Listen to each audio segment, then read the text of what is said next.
Adam and Eve, gaining experience by making choices.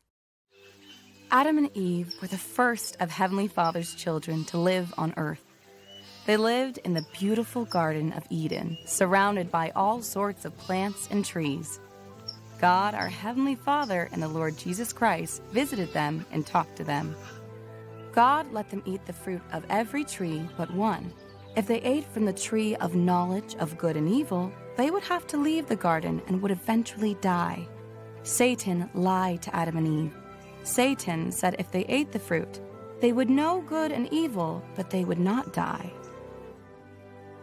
Eve chose to eat the fruit.